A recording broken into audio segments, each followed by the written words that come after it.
وعلیکم السلام ورحمۃ اللہ وبرکاتہ۔ بعض کہتے ہیں کہ شاہ اسماعیل شہید رحمہ اللہ علیہ نے کتاب کے اندر یہ لکھا ہے کہ اگر نماز میں رسول اللہ صلی اللہ علیہ وسلم کا خیال آ جائے تو نماز ٹوٹ جاتی ہے، اور اگر جانوروں کا خیال آئے تو نماز نہیں ٹوٹتی۔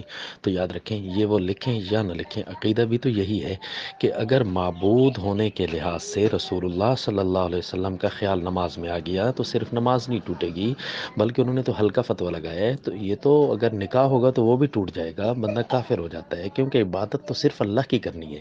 اگر کسی نے معبود ہونے کے لحاظ سے نبی کا خیال نماز میں لایا کہ یہ سجدہ نبی کا کر رہا ہوں، تو وہ آدمی اسلام سے بھی نکل جائے گا۔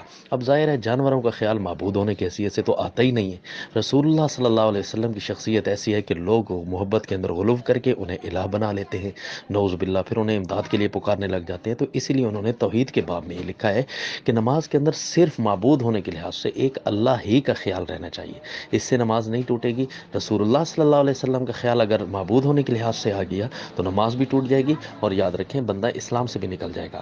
ہاں، اگر اس کا یہ مطلب ہو کسی کے کہنے کا کہ وہ آپ صلی اللہ علیہ وسلم کے خیال کو جائز ہی نہیں سمجھتے کسی حیثیت سے بھی، یعنی معبود ہونے کی حیثیت سے جائز نہیں تو کسی حیثیت، تو یہ اس کا بات غلط ہے۔ بلکہ ہم تو کہتے ہیں، ہمارا دعویٰ یہ ہے کہ رسول اللہ صلی اللہ علیہ وسلم کا خیال تو ہر رکن میں رہنا چاہیے سنت کے لحاظ سے۔ مثلا تکبیر تحریمہ کیسے کہنی ہے؟ نبی کا خیال ہوگا، سنت کا خیال ہوگا تو تکبیر تحریمہ ٹھیک ہوگی، ورنہ ٹھیک نہیں ہوگی۔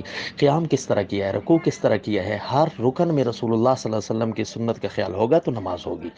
اور جو ہے حتیٰ کہ پھر اسپیشلی ہم نماز کے آخر میں پڑھتے ہی درود ہیں، رسول اللہ صلی اللہ علیہ وسلم پر درود پڑھتے ہیں۔ تو اب عبارت کا امید ہے شافی جواب سمجھ آ گیا ہوگا۔ السلام۔